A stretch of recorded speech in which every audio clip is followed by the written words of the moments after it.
so soft on my sensitive skin and gives whispers of freshness, right till the last hug of the day. Try the new Fairy Dream Team for mild freshness that lasts. Always keep out of reach of children. Live from Salford now on ITV1, it's Sunak versus Starmer, the ITV debate. We're live in Salford for the very first time in this election. It's Sunak versus Starmer, the ITV debate.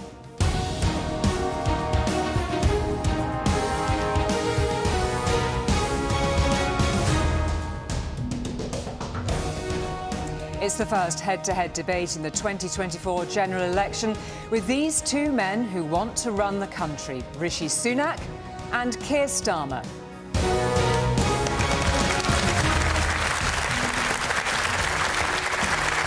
Well, good evening.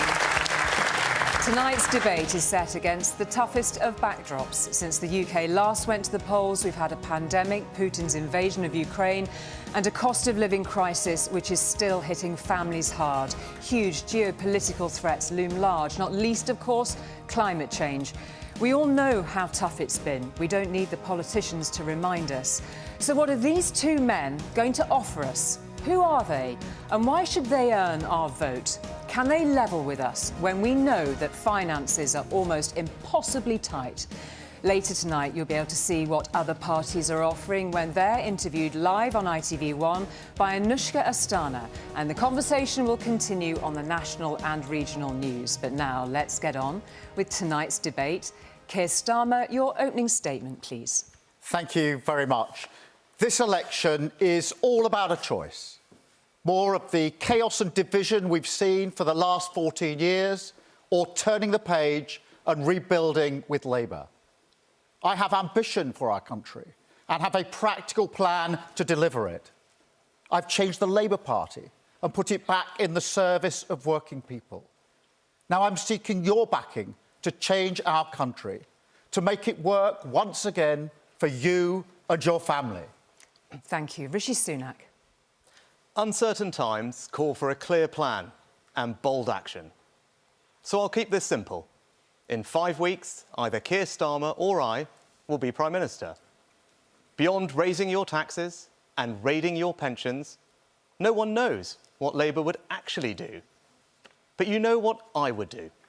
I'll cut your taxes, protect your pension and reduce immigration. I have a clear plan for a more secure future for you and your family. Thank you, Rishi Sunak. Well, we invited viewers from right across the country to submit questions. We have independently selected the questioners here with us this evening. I'll also raise some points made by people who couldn't be here. The two leaders don't know what they'll be asked. Also here, people who'll listen to tonight's debate. Some have voted Conservative and Labour in the past and think they will do so on July the 4th. And some have voted for other parties or are undecided. You can join the debate wherever you are by using the hashtag ITVDebate. And just before we go to our first question, a reminder that each leader will have 45 seconds to respond initially. Now, our first question on the cost of living, Paula from Huddersfield. Paula. Good evening, both. I have worked since I was 15 years old, and at the moment I hold a full-time, stable job. My children have left home. In the last few years, I found it very difficult to make ends meet, and the money simply doesn't go far enough. All I do is work to live. My food bill is nearly doubled. I'm in arrears with my bills. I spend my weekends batch cooking so I don't have to turn on my oven in peak times.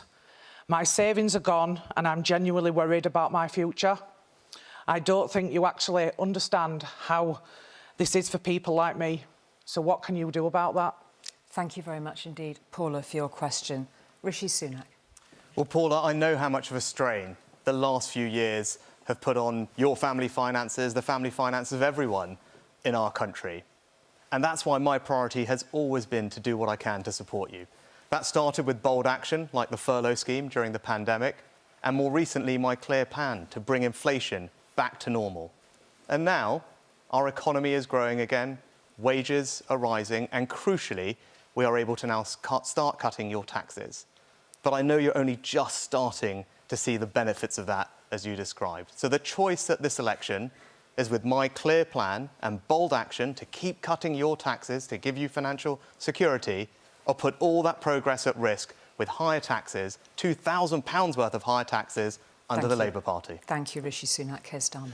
Paula, I'm really sorry to hear the position that you're in. It must be really, really difficult on a daily basis. And there'll be millions of people watching this who feel in a similar position to you, that the cost of living crisis is really bearing down on them with constant worry. I'm not going to pretend that Ukraine and COVID hasn't made things worse, but this government has lost control. Liz Truss crashed the economy. They made it worse here than in other countries, and it's people like you that are paying the price, because if a government loses control of the economy, as they have, it's working people that pay the price.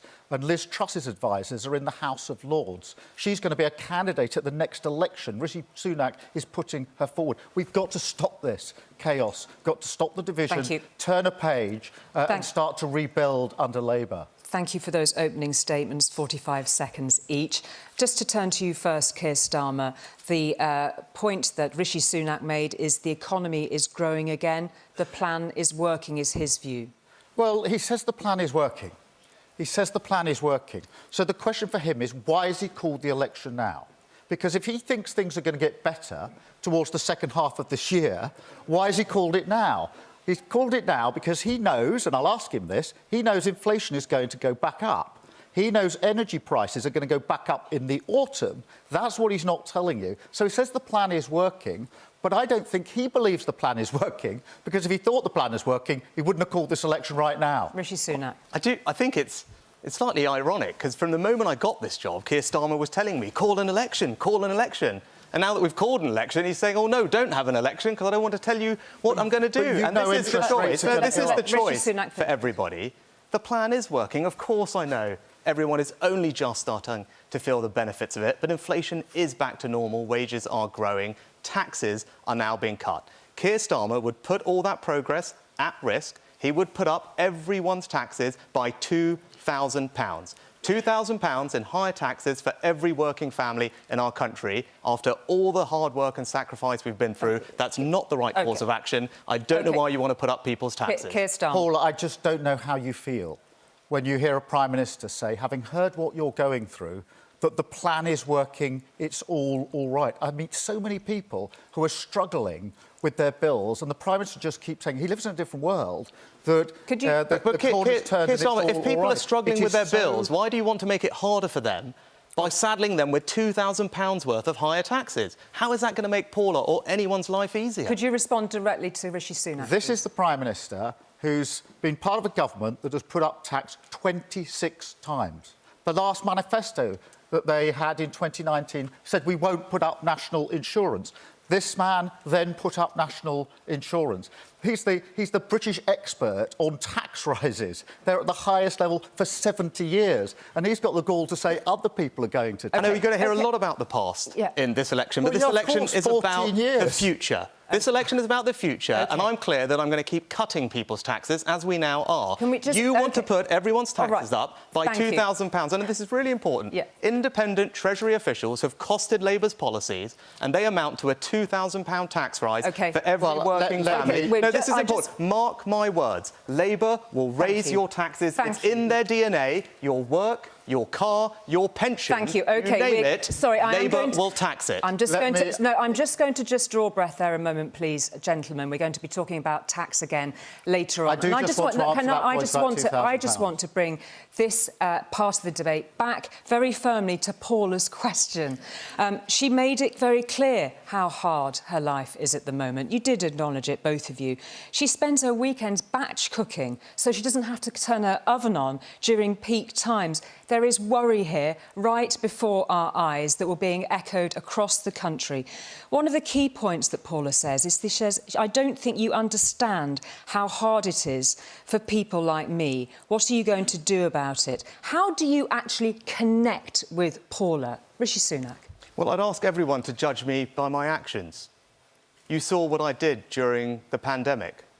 When disaster struck our country, I implemented the furlough scheme because I knew the impact, devastating impact it would have on people. And you know what? Every week when I'm out and about, someone comes up to me and tells me how furlough saved their family, saved their home, because that's who I am. And I don't want to put that progress at risk. I want to keep delivering financial security by cutting people's taxes. Thank you. Whereas the Labour Party want to keep putting people's taxes up, and that's not going to help anyone overcome the challenges they're facing. Paula wants to know what you're going to do about it. Yeah, well, I think what you put to the Prime Minister is how does he connect?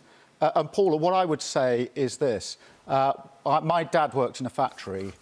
He was a toolmaker. My mum was a nurse. We didn't have a lot of money when I was growing up, and we were in a position on occasion where we couldn't pay our bills. So I know how that feels. In our particular case, we had our phone cut off because we didn't have the money. So I do know the anguish of worrying when the postman comes with a bill. What is that bill going to be? Can I pay for it? Are you saying I don't think the Prime Minister quite understands the position that you and other people are in. I do want to, if I may, just answer that. Please let Rishi Sunak respond to that, please. Because this election is about the future and making people's lives better. Now, I've got a clear plan to ease those anxieties that Paula and everyone is facing, because things are tough. I want to make them easier by continuing to cut your taxes. The difference at this election is Keir Starmer is going to put your taxes up by £2,000. Thank you. So if people are worried about their electricity bill, their food bill... OK, thank you very much. I am going to stop. £2,000 worth of tax rises are not going to help with any of those things. Rishi Sunak and Keir Starmer, I am going to draw a line under this part of the debate.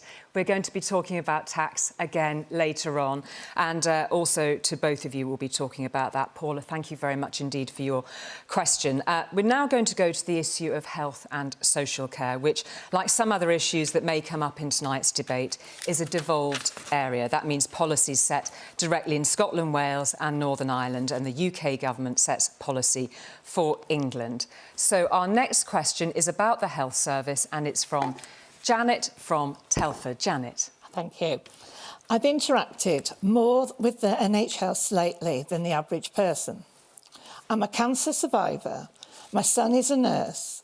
I recently lost a cousin who was waiting for surgery. No one is brave enough to tell us the truth. The NHS is broken. Be honest with us. How long will it take to fix it? Thank you very much indeed, Janet. Keir Starmer. Janet, I'm really sorry to hear about your own position and that of your relatives.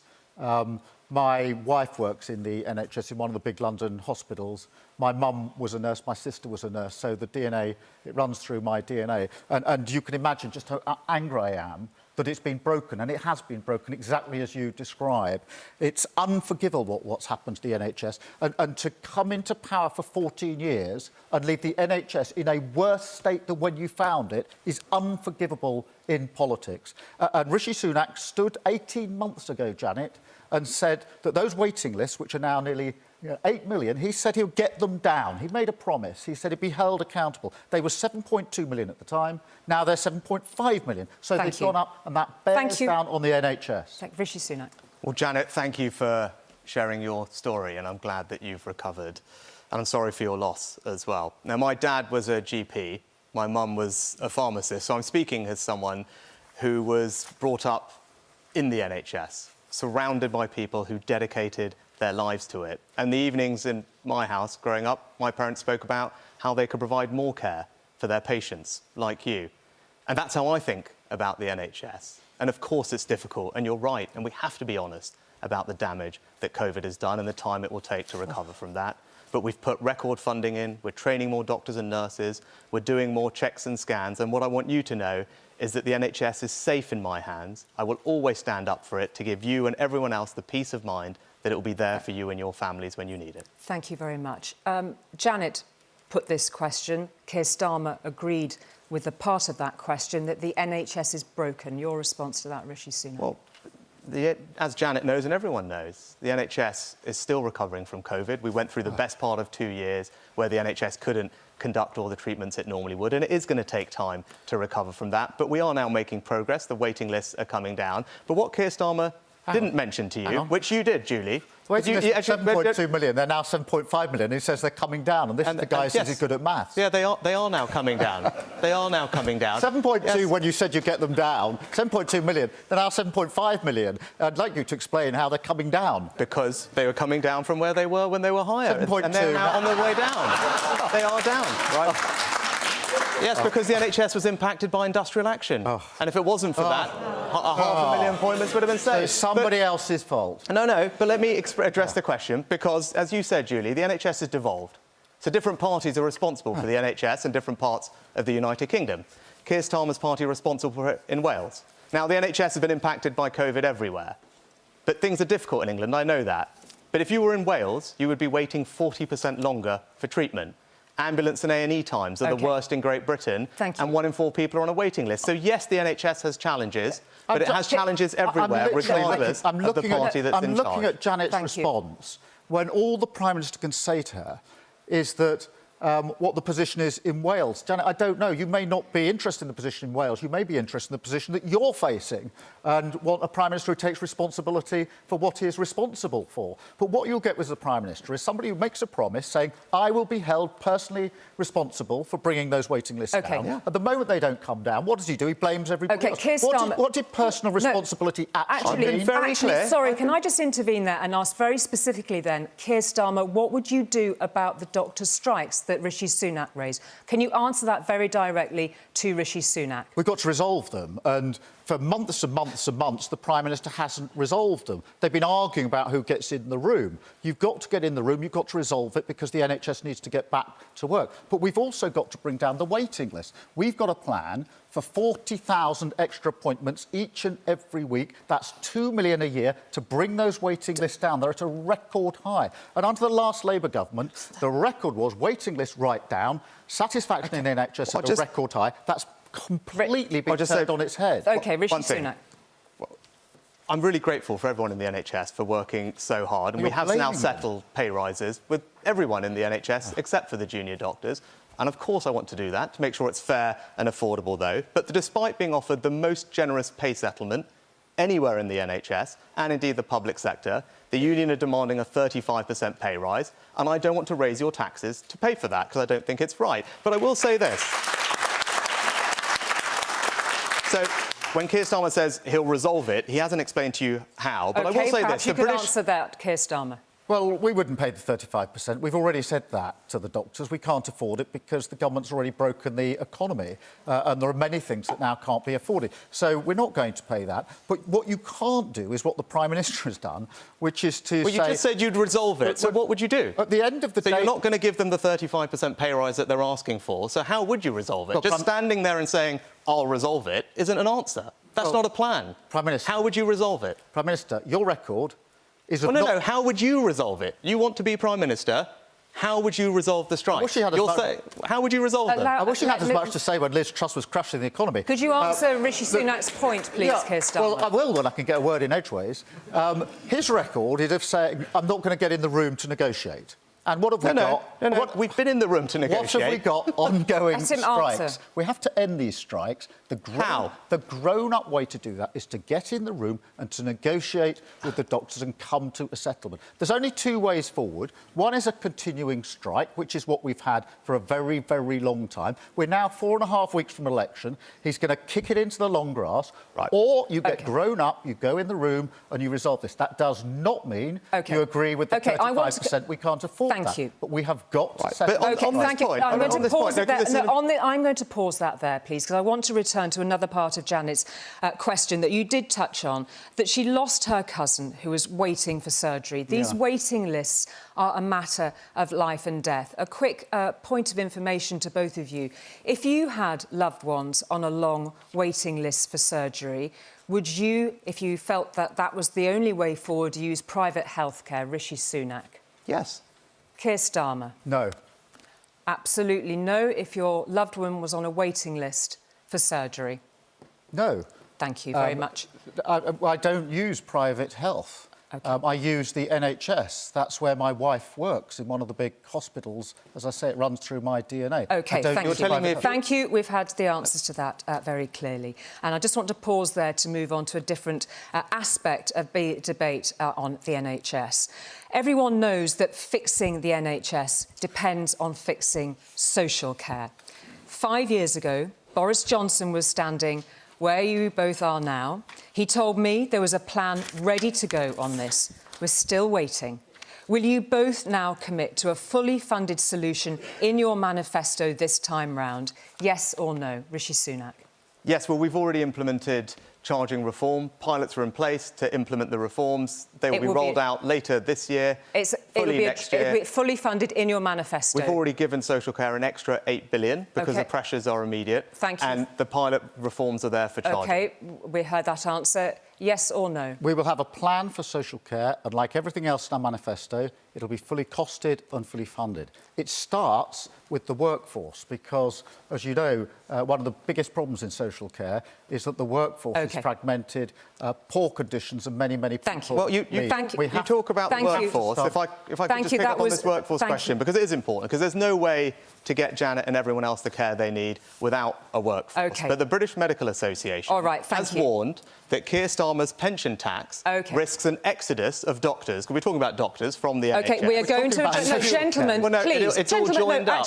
But it's all joined up, but this is an important point. Thank you very much indeed. We're going to come on to tax very shortly. I am going to say, yes, tax will run through a lot of what we're discussing this evening. We will return very specifically to it. And I just want to stay on the issue of public services and take a quick fire on education. OK, we've had Harry, a message from Harry, who's a teacher just starting out, and Deborah, who has been a primary school head for 40 years. They've both been in touch with us to tell us effectively the same thing, that they cannot believe how bad things are in their sector. They want to know what you can do for them. Rishi Sunak. Yes, well, I think education is the most powerful way that you can transform people's lives. That was something that my parents raised me with, and I'm grateful to all our teachers for what they're doing, which is why we're backing our schools with record investment at the moment, but also reforming how we teach our kids, which is why I'm proud that right now English school children are the best readers anywhere in the Western world, and that is testament to the hard work of teachers and the reforms of this Conservative government. Well, there's a pattern here, isn't there? We've just been talking about the NHS, and Janet says it's broken. We've now gone to education, and the teachers say that's broken as well. And I know the Prime Minister has already said in the first however many minutes of the debate that he doesn't want to have anything to do with the last 14 years. I'm sorry, Prime Minister, you may want to just cast it off, but everybody else is living with it. When it comes to schools, we desperately need more teachers, because in secondary schools we do not have the teachers we need. So, for example, on key issues like maths, we have maths being taught, and parents watching this will know, by supply teachers, by PE teachers, but not maths teachers. So we would have in place, one of our first steps would be to recruit 6,500 teachers to fill those gaps, which will help the existing teachers who are struggling to cope with the mess that this government has left them in. So tell Rishi Sunak why you're going to raise VAT on private schools to achieve the money that you say you will spend on those extra teachers. Why are you making that choice? Tell Rishi Sunak. Because I believe every child should have the teachers they need in the core subjects like maths. And I think for a child in a state secondary school who doesn't have a core teacher in something like maths is going to live with that for the rest of their lives. It's not a one-year problem or a two-year problem. If they're in their GCSEs, it's for life. And therefore, we will have 6,500 recruits. We will get rid of the tax break on private schools to pay for it. That's a tough choice. I do understand that. It's a tough choice. Rishi Sunak. But I want to make sure that children in our secondary schools get the chances that they need. You've explained the policy. Thank you, Rishi Sunak, if you'd like to respond directly to Keir I don't agree with it, because I think people who work hard and aspire to provide that education for their kids should have that freedom. That's what my parents did, and I'll support it. But you heard it. Keir Starmer is going to raise taxes. But that's just the start, because there's a long list of other things that he needs to find the money for. So it's not just going to start and stop there. There are £2,000 worth of tax rises coming for every working family in this country. And as I said, he's saying to you he's going to raise taxes. I do need to answer that. That's not the start, and that's not the end. I do need to answer that, because he put that figure out there. Well, what's happened here is, it's a classic. They put in pretend Labour policies to the Treasury, and then they get a false readout. So I'll just tell you, What they've put in for this analysis is a mental health policy that isn't the Labour Party's policy. He's put in one of his own policies. He's asked the civil service to cost it, and they've come up with this figure of £2,000. They are an independent civil service. I think in terms... Put it twice. I do need to deal with it. Gentlemen, please, may I just say that people can have a lot of figures to get their heads around tonight. I'm not saying that people aren't more than capable of calculating that rapidly at home, but I do want to actually draw the focus then, given we're on this patch, very specifically onto the question of tax. I want to talk very specifically about tax before we finish this first half of our debate. Can we clarify the similarities in your positions?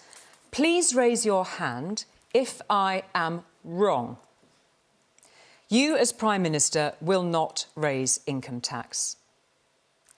You will not raise national insurance in the next Parliament. And other than Labour on private schools, you will not raise VAT.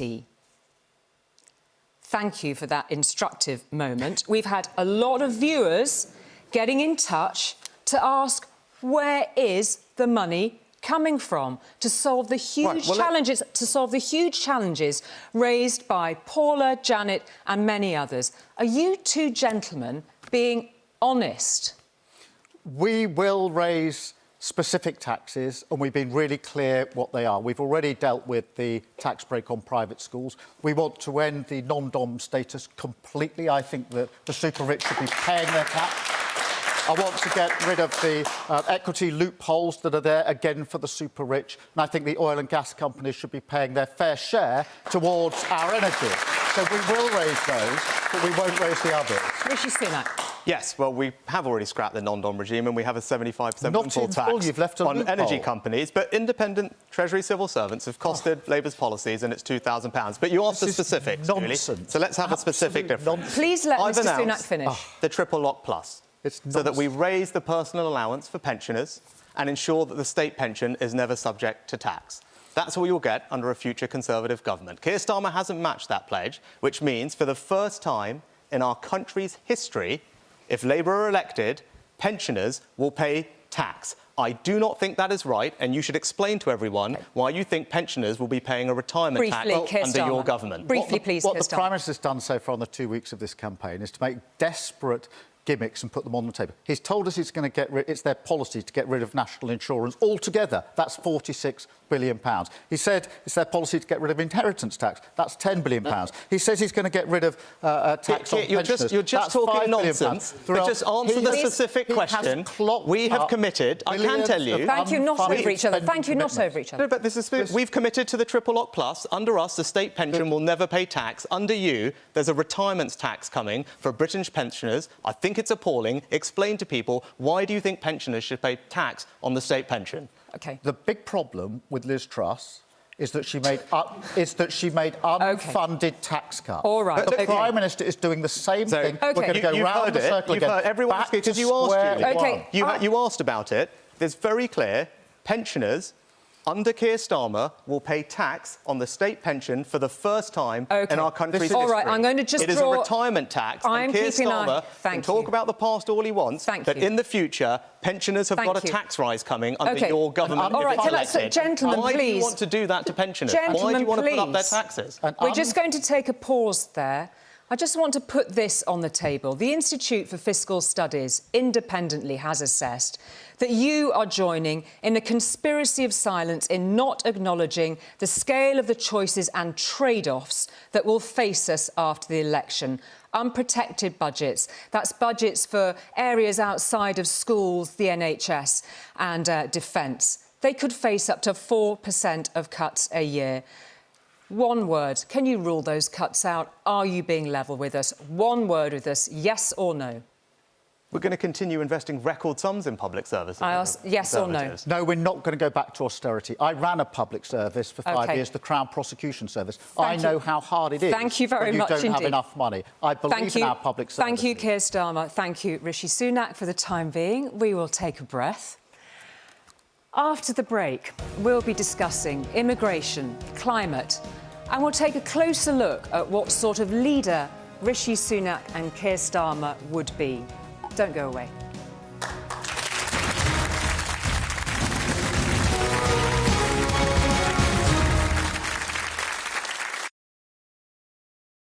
As I was walking one morning for pleasure, I spied a cowpuncher riding along. His hat was thrown back and his spurs were jingling, and as he approached he was singing this song. Whoopie-tie-o, get along, little doggies, it's your misfortune and none of my own. Whoopie-tie-o, get along, little doggies, you know that Wyoming will be your new home.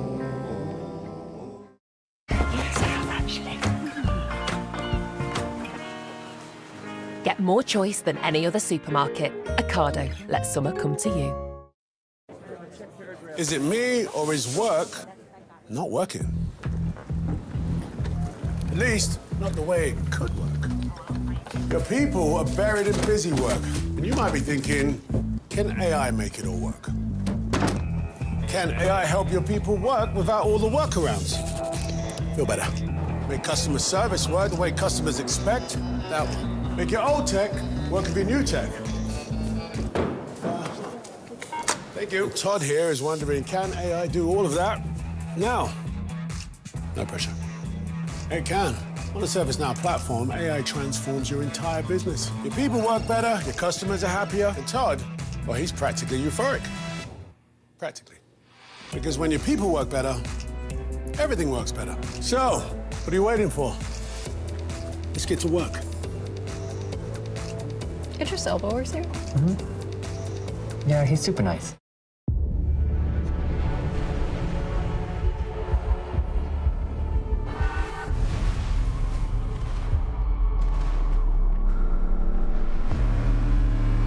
Dynamic air suspension, all-wheel steering,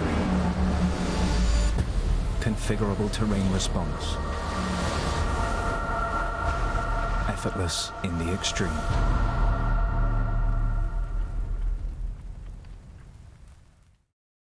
One moment you're queuing up for stamps, and the next you're joking. First class, Seriously? You're a millionaire. Lotto makes 2 millionaires a week on average. Will you be next? With a £250 excess refund reward on your car insurance, you'll feel as satisfied as Simon. Go dot compare! Customer satisfaction results are in. Are we here or...? All right, yes, all right, I understand. Perhaps we could try being more like Nationwide. Like Nationwide? What are they doing now? They tell their customers that better savings rates are available. Been doing it for years. Soon our customers will be asking for it too. They already are. Muffin me. This person can't even spell banker. It's not banker. Oh. With Nationwide Savings Watch, we'll tell you when we have new savings accounts or better rates. Nationwide, a good way to bank. LV have always made it simple for me to get great value car insurance. So I can get their cover from just £299. And if I'm hit by an uninsured driver, I will lose my no-claim discount. Because insurance is simple when it's me and LV. Get your car insurance quote today. Go direct to lv.com.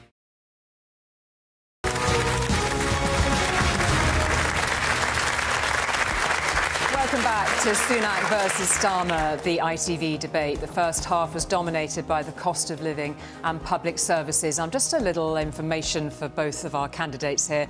Please, an appeal from me not to speak over one another. We want to make sure that everybody can hear what you're saying. That was a gentle reminder. It may not be so gentle next time. We now turn to another important issue in this election, and that is immigration. And our next questioner is Stephen from Warrington. Stephen. Thank you. Politicians have broken so many promises on immigration. Why should I trust either of you to do anything about such large numbers of people risking their lives to cross the Channel to gain access to the UK illegally? Thank you very much indeed, Stephen. Rishi Sunak. Stephen, immigration is too high, and we will need to take bold action to bring it down, whether that's legal migration, where we're going to introduce a new legal cap to guarantee that it will come down every year, or the boats, which you mentioned, where we got the numbers down last year by a third, and now we have a deterrent ready to go. Migrants have been detained, the flights will go in July, but only if I'm your Prime Minister. If Keir Starmer's elected, all those people will be released, the flights will be cancelled, and we will have no deterrent to stop the unfairness of people crossing in boats. So that's the choice for you at this election. Stick to our plan, and illegal migrants will be on those planes. With Labour, they will be out on our streets. Thank you very much, Rishi Sunak. Keir Starmer. Well, Stephen, the levels of migration are at record highs, 685,000. It's never been that high, save in the last year or two. The Prime Minister says it's too high. Well, who's in charge? Who's in charge? He's the most liberal Prime Minister we've ever had on immigration. We've never had numbers like this before. And he says that you can believe him on the boats. Nobody should be making that crossing across the Channel. 18 months ago, the Prime Minister made a promise. He said, just like the NHS promise, you're personally accountable for it, that he would stop the boats. This year alone, 10,000 people have crossed on boats. That's a record number. So, again, he's made a promise and he's completely failed to keep it. Thank you. Rishi Sunak, respond directly to Keir Starmer. Yeah. Over the last 12 months, the number of crossings have down a third because the plans we put in place are starting to make a difference. But the choice of this election is about the future. I believe you need to have a deterrent. The only way to stop this problem is to say to people who come here illegally, they cannot stay and they will be removed. If I'm your Prime Minister, the planes will go to Rwanda, we will have a deterrent. So the simple question for Keir Starmer is, what will you do with people who come here illegally? What will you do with them? Well, very simply, what will you do with them? That's what I'm going to do. We'll have a deterrent. What are you going to do? We need to smash the gangs that are running this vile trade, making a huge amount of money, putting some of the most vulnerable people in boats across the Channel. They're making a fortune. Before I was a politician, Stephen, I was the Director of Public Prosecutions, and I worked with the police and prosecutors in other countries to bring down terrorist gangs who are running across borders. I do not believe it's impossible to bring down these gangs. What I won't do is engage in an expensive gimmick, the Rwanda scheme. If he believed it was going to work, he wouldn't have called an election before it can be tested. He wouldn't have done it. So, Keir Starmer said, smash the gangs. We put new laws in Parliament that have now led to almost 1,000 criminals and people smugglers being arrested, serving hundreds of years in jail. Because we do need to smash the gangs. Keir Starmer voted against those laws. So, as ever, you say one thing here, but your track record says something completely different, and you can't be trusted to tackle immigration. Well, so why are the numbers this year 10,000 record numbers? Why is that? Because this is a challenge. This is a growing challenge, but I've got a plan to deal with it because I'm going to put people on planes. What are you going to do with them? I can tell everyone what I'm going to do. You might not like it, but I've got a plan because we've got to have a deterrent. What are you going to do? Just tell everybody. What are you going to do with illegal migrants who arrive? Please, can we please, gentlemen, we will lower our voices. Keir Starmer, please respond directly to Rishi Sunak. There's a pattern of behaviour here. He said he would get waiting lists down. They've gone up. He said he would stop the boats. We've got record numbers coming. The promises he makes are not worth the paper they're written on. His plan is failing. We do have to deal with this problem, Stephen. We absolutely have to deal with it. We have to smash the gangs that are doing. I will never accept that the only criminal gangs that can't be taken down are these vile gangs. I've taken down terrorist gangs in my past. I've seen how it's done. I know it can be done. We'll have a border security command if I'm Prime Minister, and we will get that done and stop this vile trade and those boats coming over with very vulnerable people. Thank you very much. I'm just going to call a pause there. Thank you very much. A very specific question to you, if I may, Rishi Sunak, and that is on the European Convention on Human Rights. If your Rwanda plan is blocked by the courts, and will this appear in your manifesto, that you would remove the UK from the European Convention on Human Rights? Is that part of your plan? Will that be in your manifesto? I'm crystal clear. I believe all our plans are compliant with our international obligations, but if I'm forced to choose between securing our borders and our country's security or a foreign court, I'm going to choose our country's security every single time. So that's a yes. Excuse me, can I be clear? That is a yes. I've been crystal clear. I will choose our country's security ahead of membership of a foreign court every single time. Very, very clear answer. Keir Starmer, respond to that directly to Rishi Sunak, please. No, if I'm Prime Minister, we will not pull out of international agreements and international law, which is respected the world over. Because I want the UK to be a respected player on the global stage, not a pariah who doesn't agree with international law. And those laws were put in place after the Second World War, after the horrors of the Second World War, when all governments, all countries came together and said, never again. And and it was a Conservative government. Churchill's fingerprints are on this instrument. So important was it for the Conservative Party. This Conservative Party is a million miles away from the Conservative Party of old. I have a direct question to put to you, Keir Starmer. You sound quite similar, just to confirm for both of you, on the issue of safe routes. Are safe routes for people crossing the Channel not the answer? Keir Starmer. Well, I don't think anybody should be crossing the Channel. In relation to some countries, I do agree with safe routes. So, for example, well, just give me an example, Afghanistan, where everybody will observe the terrible scenes when the Taliban took over, and people who'd risk their lives to interpret for our forces, etc. I thought they should be allowed to come here to safety, and I supported the safe routes for them to do so. There are circumstances where I do believe that's the right thing to do. Ukraine is another example. Thank you. We just need to keep this brief. Yes or no to safe routes for those crossing the Channel? Of course we should have safe routes, but when we've controlled our borders, we will be able to have a conversation about the right number to accept. We've been a very generous, compassionate country. But we talk about European conventions. 20 European countries almost now have agreed with my approach. Believe that you need to be able to return people to a safe country, otherwise you can't solve this problem. We still haven't heard from Keir Starmer, and this is meant to be a debate about the future. I will put people on planes to create that deterrent. Multiple other European countries agree with that. What will you do with illegal migrants who come here? What will you do with them?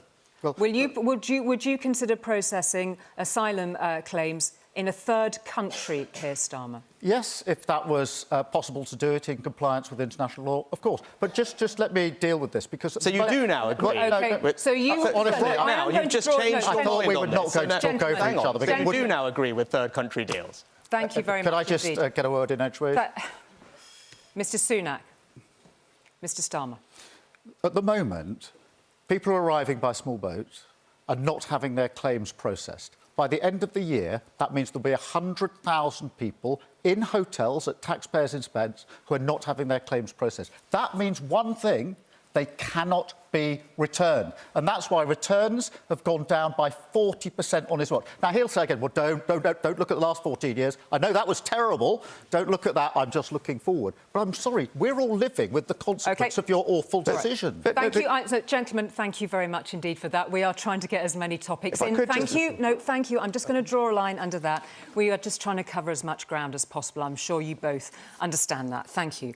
We're going to turn now to our fourth question from Omar from Manchester. Omar. Thank you. I'm worried about the UK's lack of leadership on the world stage. I want our PM to be strong enough to take a stand even when it's hard. So what should happen next to stop these awful scenes we're seeing in Gaza? Thank you very much indeed for that question, Omar. And that question there, it has a wide range to it, but very specifically, it is about the Hamas terrorist atrocities of October the 7th and then what unfolded after, the scenes of which we see on our television news every evening. So I'd like you both, please, to address that particular situation. A lot of people have been very uncomfortable with the stance that both of you have taken on this. How would you respond? First to Keir Starmer. Well, Omar, the situation in Gaza is intolerable. It's catastrophic. Tens of thousands of people have been killed, a disproportionate number of women and children. So, Omar, what we need now is a ceasefire, a cessation of the hostilities straight away. And for these purposes, which is really important because it's a very grave situation, firstly, we have to get the hostages out. They've been held for a very, very long time, and I dread to think that the state they're in. Secondly, we desperately need humanitarian aid into Gaza, but desperately, it's catastrophic. Thirdly, and this is where the leadership piece comes in, we have to find a path to a lasting resolution. That has to be a two-state solution, and we need to show leadership on that. And I know that if we're elected into office, if we're humble enough to serve, that will be my solemn duty. Rishi Sunak. Yes, Omar, it's an awful situation, and I'm pleased, actually, that Keir Starmer supported, alongside me, Israel's right to defend itself in the face of the atrocious attack that they suffered. But right now, you're seeing that US have put a deal on the table, which we strongly support, together with our allies, to bring an immediate end to the hostilities, release hostages, get more aid in, and then build towards a lasting settlement with a two-state solution. We've led in providing more aid to Gaza, something I'm proud that we've done. Our troops have helped build the port that's being established. But more generally, the world is a more uncertain place. What Hamas is doing is indicative of the dangers we face, which is why I've made the bold decision also to lead, to increase investment in our country's defence, because I think that's necessary to keep you safe, everyone safe. It's something that the Labour Party have not matched. Thank you very much for those serious, considered responses to the first part of Omer's question. You raised a question there very specifically at the end of that statement, Rishi Sunak, raising the question about our security or otherwise under the potential leadership of Keir Starmer. Do you really think the man standing next to you is a threat to our national security? No, I don't think the Labour Party can be trusted to keep this country as safe as the Conservatives. The world is a more dangerous and uncertain place than at any point since the end of the Cold War. I've made the decision to invest more in our defence, taking it up to 2.5% of GDP. Labour Party have not matched that.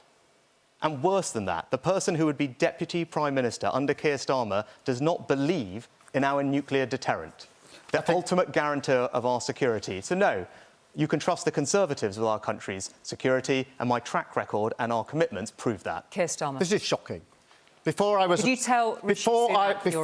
politician, I was the Director of Public Prosecutions. I was working on national security. I was dealing with terrorist plots. One of them that we prosecuted was to take down 7 aeroplanes as they were halfway across the Atlantic. They were going to be blown up. That is one of the cases that I prosecuted, knowing how important it is to keep everybody in this country safe and sound. Imagine what would have happened if those planes had gone down. For the Prime Minister, who was at the time making money betting against the country during the financial crisis, that's what he was doing when I was acting on national security, to now say that somehow national security is safer in his hands is insulting and it's childish. OK, thank you. A very brief response to that. Well, I'd have rather had my job than work for extremists like Abu Qatada and Hizb ut-Tahrir. The Crown Prosecution Service is an extremist organisation. No, Abu Qatada and Hizb ut-Tahrir who you work for as well, so people can Google that and have a look. But there's a clear choice. Desperate.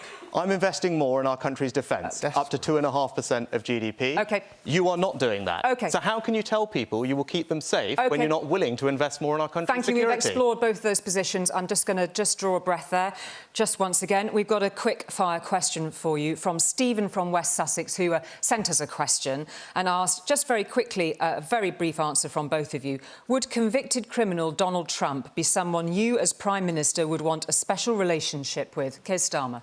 If he's elected President of the US, then we will deal with him. It's up to the people in the US to decide who they want as their president. And the special even if he's a criminal. The special relationship transcends whoever fills the post of Prime Minister and President, because it's such an important, strong relationship. Thank you. Rishi Sunak. Yes, because having a strong relationship with our closest partner and ally in the United States is critical for keeping everyone in our country safe. Thank you for those brief answers, Rishi Sunak and Keir Starmer. We're going to go on to another question now, and this one is on the very pressing issue on climate change, and we're going to go to Claire from South London. Hi, Claire. Thank you. The world is facing a climate catastrophe now. Both of you have broken promises on the environment. What are you doing to put climate at the very centre of your policies? Thank you very much, Rishi Sunak. Well, Claire, I have 2 young girls, and this is what they talk to me about more than anything else. And of course, we're going to tackle climate change and get to net zero. This election is about how we do it. And I don't think that British people should solve a global problem all by themselves, which is why I'm also prioritising our country's energy security and your bills. We've heard a lot about the cost of living challenges today. So I have made some decisions, bold decisions, that will mean that we can save all of you thousands of pounds, still meet our targets, and we can ensure our country's energy security. The contrast is clear at this election, because Keir Starmer will reverse all of the changes I've made. That's going to cost everyone and you thousands of pounds and make our country less energy secure by banning North Sea energy. OK. And that, I don't think, is a right course for our country. Rishi Sunak, thank you. Keir Starmer. This £2,000 he keeps saying it's going to cost is absolute garbage. We won't go into the details of it. But, Claire, let me address your point, because this is really important. A transition is coming that's very important when it comes, for example, to energy, a transition to renewables. I don't think we should just see that as a challenge. It's a huge opportunity because if we go to renewable energy, that means cheaper bills. Renewables are cheaper, not just for the short term, but for the long term. It gives us energy security, so it means that Putin can't put his boot on our throat, and the result you've all been feeling for the last 2 years. But it also gives us the next generation of jobs. Other countries have realised renewables is the future. They're in the race. I want the UK to be in the race. I want us to win the race. When it comes to hydrogen, offshore wind, solar, nuclear, the question I ask is why not? Thank you very Britain? much. That's 45 seconds, Keir Starmer. We're going to try and stick to the rules if we can. There's a very specific point that Claire makes in her question. Both of you have broken your promises on the environment. Will you acknowledge that, right, Rishi Sunak? No. We're going to stick to the targets we've put in place, but we're going to do it in a way that saves you all money. I'm not going to impose thousands of pounds of costs on you to arbitrarily rip out your boiler, change your car, convert your home. When we've been talking about the cost of living challenges earlier in this debate,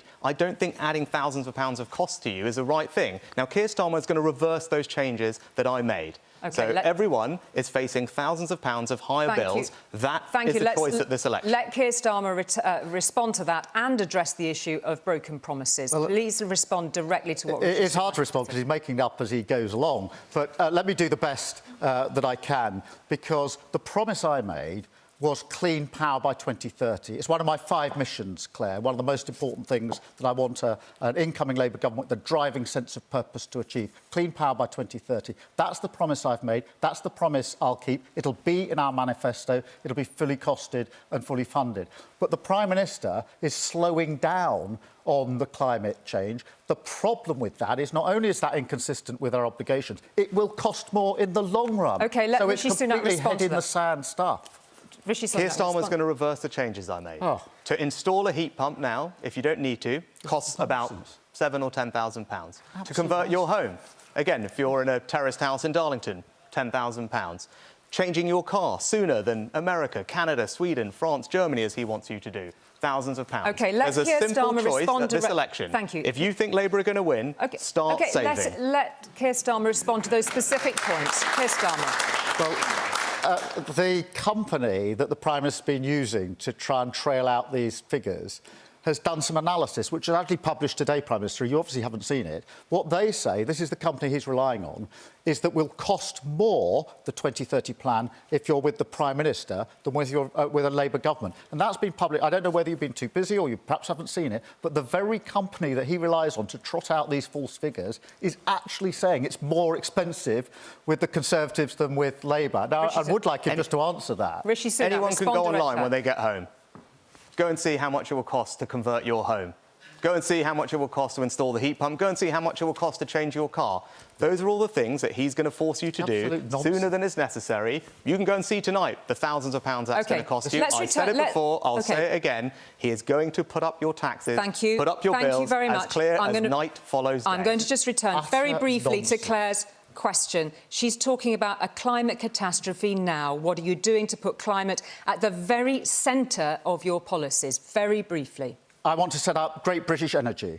This is a publicly owned company that will generate energy, that will have investment alongside it. It'll be owned by the taxpayer, making money for the taxpayer, and drive us to renewables so that we can have lower bills, secure energy, and the jobs of the future. I also think that we should insulate our houses because I think people are paying far too much in their bills. And that was a project that was started 10 years ago and cancelled under the Conservatives when they said cut the green crap. We've lost 10 years. I'd get on with it and get your bills down because people are fed up with energy bills that have gone through the roof. Thank you very much indeed for that. We've got another question, a very important question from Miles from Ilford for both of you. Now, hey, Miles. Thank you. Like many young people, I completed my final years of sixth form under COVID restrictions, started university under them, and I've had to deal with a cost of living crisis, a housing crisis, and an unstable world. What future can you offer my generation, and when will we become your priority? Thank you very much indeed. Keir Starmer.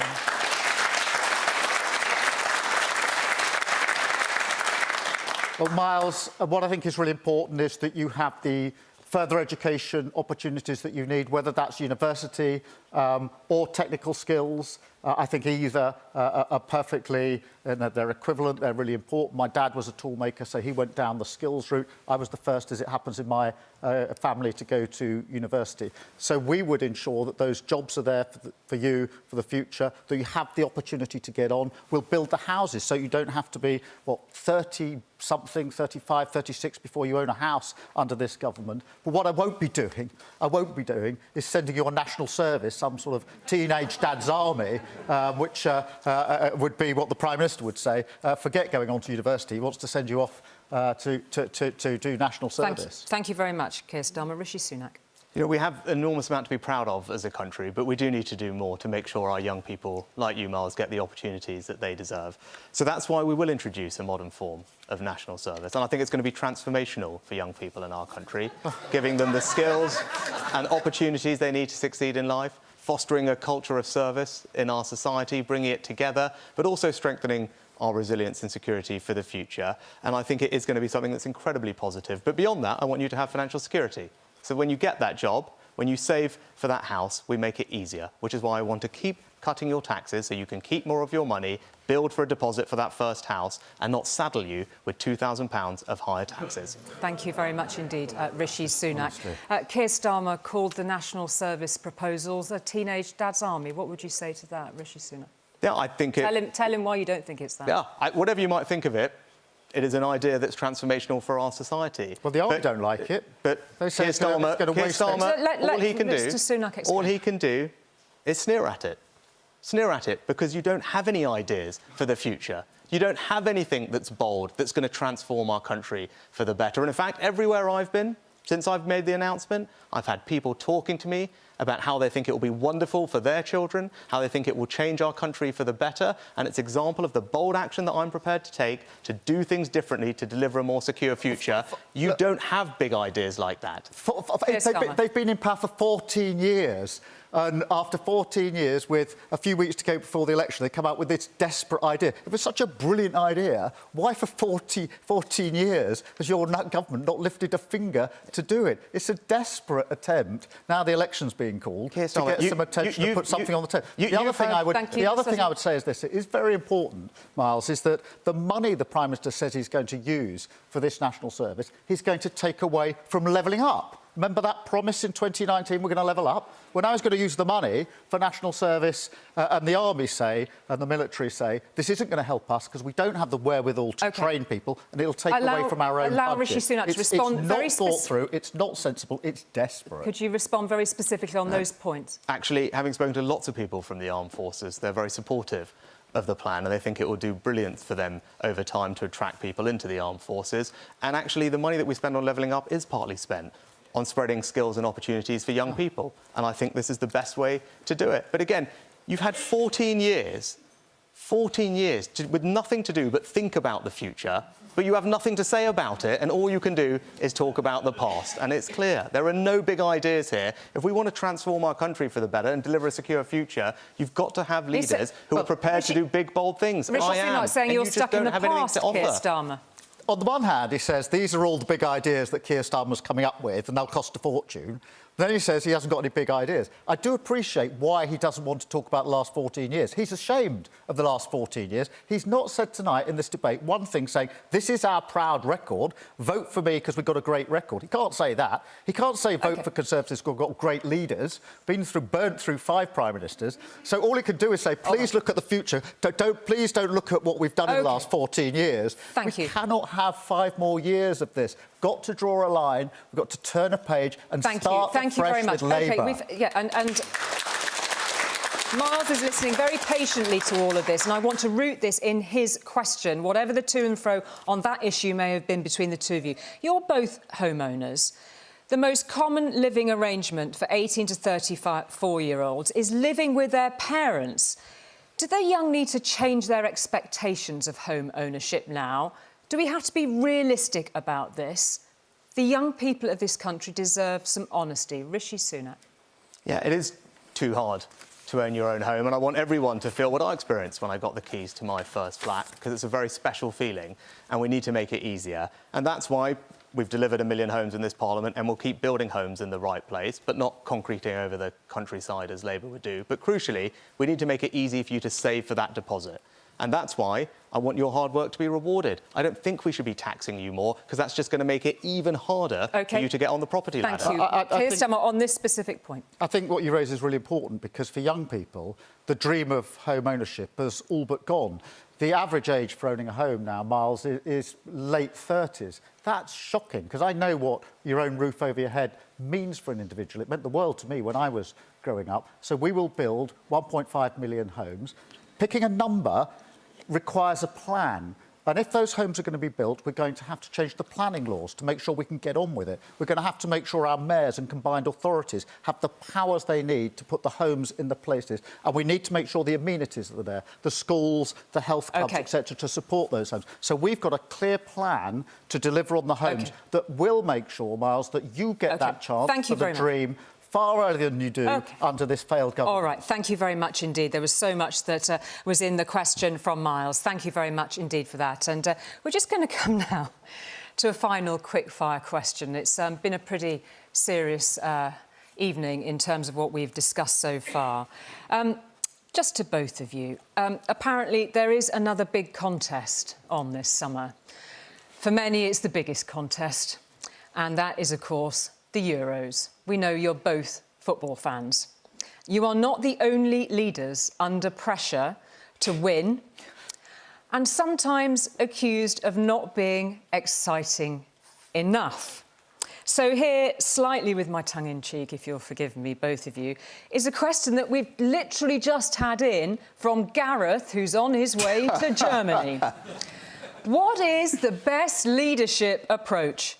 Play it safe or take some risks and go for the win? What would be your leadership style? Rishi Sunak, quickly. Well, not to give advice to Gareth Southgate, who, when I met him, we did discuss who had the worst job in Britain in terms of other people giving you their opinions. But I say you need to have a clear plan and you need to take bold action, because you don't do anything without those things. Thank you very much, Rishi Sunak. Keir Starmer, briefly. Game plan, good squad, and he's got both of those. I really think England are going to do really well this year. He's got a fantastic team, and I'm really... Are you radical or do you play it safe? Sorry? You need a strategy for winning, so it depends who you're playing, what the issue is. That's what Gareth does. He's very, very good at this, and he's built a squad. And just like I've got a brilliant shadow cabinet. OK, thank you very much, gentlemen, for both of those answers on the footy. Thank you. And we go now to the candidates' closing statements. First of all, Keir Starmer. Thank you. I don't offer you the gimmicks or unfunded promises that Rishi Sunak does. I don't pretend there's a magic wand that will fix everything overnight. Instead, I offer a practical, common-sense plan to change Britain. This election is about who our country works for. The simple, patriotic belief that Britain can be better and must be better. Imagine how you would feel waking up on July the 5th to 5 more years of the Conservatives. 5 more years of decline and division. The arsonists handed back the matches.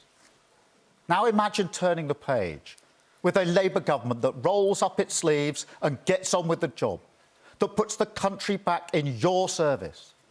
The choice at this election is clear. More chaos with the Conservatives, or the chance to rebuild Britain with a changed Labour Party. Thank you, Keir Starmer. Rishi Sunak. Either Keir Starmer or I will be your Prime Minister, and a vote for anyone else makes it more likely that it will be him. Agree or disagree with me, you know what I stand for. I'll always have your back, as I did with furlough. But with Keir Starmer, apart from higher taxes, you don't know what you'd get, and neither does he. And we've heard a lot about change from him, but change to what?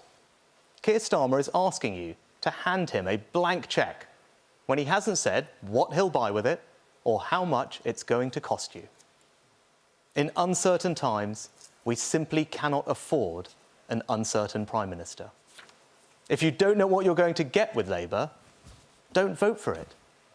On the 4th of July, choose lower immigration, lower taxes and protected pensions. Choose a secure future with the Conservatives. Thank you very much indeed, Rishi Sunak and Keir Starmer. Well, that's it. Quite a night. We've come to the end of our debate. You've heard from Rishi Sunak and Keir Starmer head-to-head tonight. You can also hear what other parties standing in this year's general election have to offer in the ITV election interviews with Anushka Asthana coming up next. The conversation will continue, not just here on ITV, on our national and regional news. And next Thursday, guess what? We'll be back to host ITV's 7-party election debate. And then in just over 4 weeks, you ultimately get to decide who runs the country. From all of us here in Salford, good night.